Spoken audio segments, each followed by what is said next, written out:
What's going on, guys? My name is Frank, and in this video for Steel Armor Blaze of War, I'm going to show you guys how to get into the battle editor and set up your own mission, as well as the parameters for it, and then getting into the actual mission that you've created. So let's click on the battle editor at the main menu, and here we have all the quick battle settings. And if sometimes it'll bring you to this map instead of these settings first, so all you have to do is click this button right here. It's a little cogwheel that says Change Battle Settings, and once you've clicked it, it will turn into another button that says Deploy Platoons in the map. That just allows you to place the units on the map area. But I'll show you that in a second. First off, this is the quick battle settings menu, obviously, and these are the only settings you could set. There's no scrolling up or down here for me, so these are what you get. So number 1 and 2 is player side and enemy side. This is the factions that you play as and your enemy will play as. Also, for player side, keep in mind that whatever side you play as, also your allies will be playing as, if you have any allies at all. So my allies will also be Iranian troops or tankers. That depends on the mission. And enemy number 3 is irrelevant for now. They haven't added multiplayer yet, although they've been saying that for 3 years. They're still working on this game. They actually still update this game pretty often, more often than I thought. I just bought this game like 2 days ago, and so yeah, and this game came out in 2011. And they've started remastering it and coming out with patches and shit, fixing stuff. And supposedly they're working on adding multiplayer. They've been saying that for 3 years though, so we'll see. Anyway, moving along. Number 4 is game mode. So in this case, minimal casualties, as far as I know, is basically inflict more casualties on the enemy than they do on you, and try not to get that many casualties on your side, but inflict a shit ton on the enemy side, if that makes sense. I'm pretty sure that's what it is. Capture flags is basically domination mode, where you just hold certain strategic points on the map, and default, I can't remember. I don't know what default is. But anyway. And so yeah, these two here, 5 and 6, extra cost of player platoon and enemy platoon, these are multiplayer settings. This game doesn't have multiplayer yet, so this is, I guess, preparation for their multiplayer game modes and stuff, as well as this button here too, grayed out network button, and there's also some network settings in the options menu that is grayed out, so they're still working on that, I guess. That's pretty cool. This game's going to be amazing if it's multiplayer. Anyway, moving along.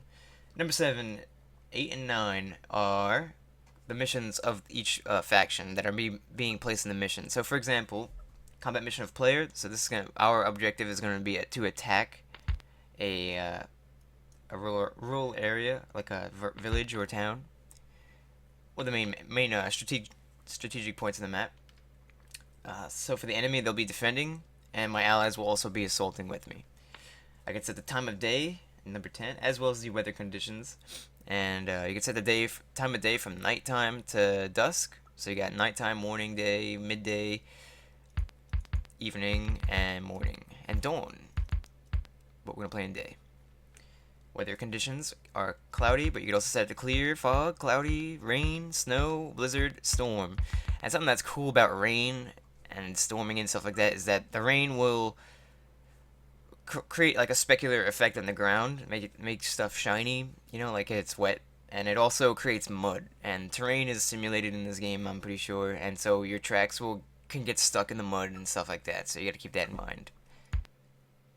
So for now, we'll leave it on cloudy though, because we don't want to fuck ourselves over in the first mission we play.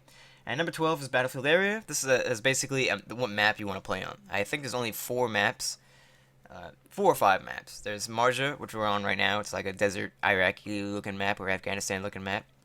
There's Susangard, which is another desert map, I think. There's one that I cannot pronounce. Starts with a C. And then there's a training map, which is basically an open jungly, well, not jungly, but arid map. Anyway, moving along. Number 13 and 14 is experience of player forces and enemy forces. This is basically, I'm pretty sure anyway, is the skill level of the AI on your team and enemy team. So the accuracy, for example, will be set to veteran for my team, and the enemy forces will be recruits. I don't know if this also affects morale and stuff like that, or the speed at which they load, rounds into the tank and stuff. I don't know if that's even a thing. This game is very in-depth, so it possibly could be. Next is condition of player forces and enemy forces for 15 and 16. And this is basically at least pretty sure that this is the integrity of your equipment, weapons, and tanks and stuff like that for your units and your allies, as well as enemy forces. And keep in mind also when it says player forces, that means also your allies, except for the combat mission area. So the experience, condition, and ammo supply will be applied to your allies also, aside from just you. And that's what we'll get started on next. Is number 17 and 18 is the ammo supply of player forces. It's pretty simple. It's basically like you could handicap people and give them less ammunition. You can't give them like more. You can't give them like 200% ammo. So 100% or less ammo, stuff like that. Next is, that's pretty simple. I don't really have to explain it further. 19 and 20 is camouflage of player forces and enemy forces. This is you can set it to no camo, winter camo, desert, patchy 1, 2, and 3, as well as default. But this is a desert map, so we'll stay in desert.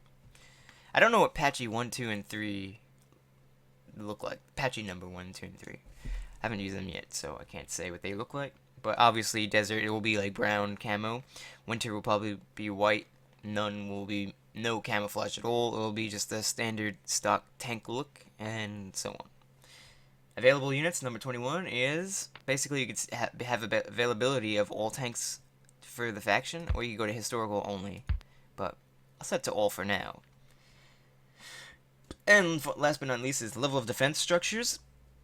I have no idea what this is, but I'm assuming that level of defense structures probably is when the enemy entrenches, when they're defending, for example, they'll be entrenching into the bases that they control, and because they could dig trenches and stuff like that, and they could build defensive structures. And I think that this means that they'll have most of their area entrenched and stuff like that. They'll be pretty dug in, for example, or I could set it to low. I'll actually set it to low. I don't know what it is, so I'm going to see what it is anyway when I test this mission out. Anyway, once you set up all your settings, click on the Deploy Platoons on the Map button. Man, sorry about my throat clearing. My allergies are fucking killing me.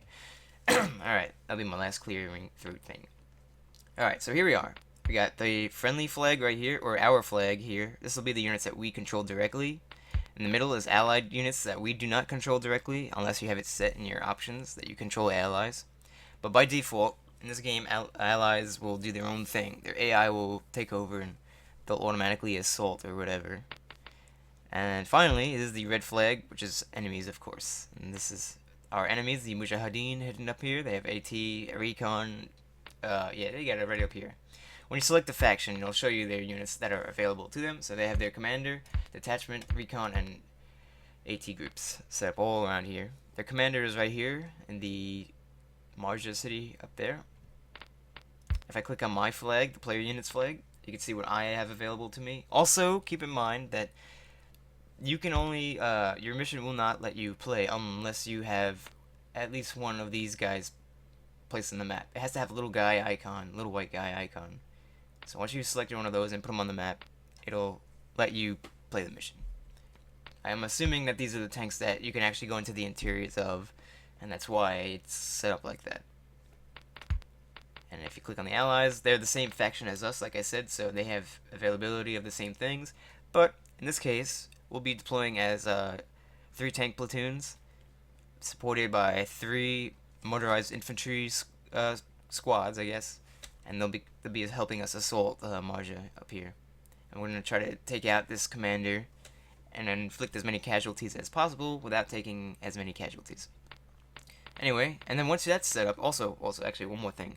You can set the battle area. So what we're going to do is, if you select this little down arrow icon thingy, you can use WASD to move around the map and zoom out with your scroll wheel. And you can click on the map like this, and it'll basically create a 9-digit grid on where the AO will be. If you create it like in the corner here, it'll become a 4-digit grid. If you create it maybe down here, it'll become a 6-digit grid, and so on. Where was it? This, right there. And obviously this area around that's all striped out is the area that you cannot place units. And you cannot place units on the outside of the lit up area. I wish you could, that'd be cool, have gigantic map fights, but that's these maps are pretty damn big. So it looks like a small area, but it is actually pretty huge, and it will take you forever to go from one side to the other. So anyway, that's how you set up the your mission, and then once you're finally done, you should see this Start Quick Battle icon. If you do not see this button, that means you do not have a tank battalion with little guy icon that's beside it. So anyway, just letting you guys know about that, and Start Quick Battle, and then it will start the mission. And then you just click on this little fiery icon, and your mission will get started. Anyway, thanks for watching. That's how you create your own mission in Steel Armor Blaze of War. And hopefully this video is helpful. And I'll be doing more videos on this game, and I'll of course be doing more ArmA 3 videos. This is just a quick break from that game. Anyway, see you then.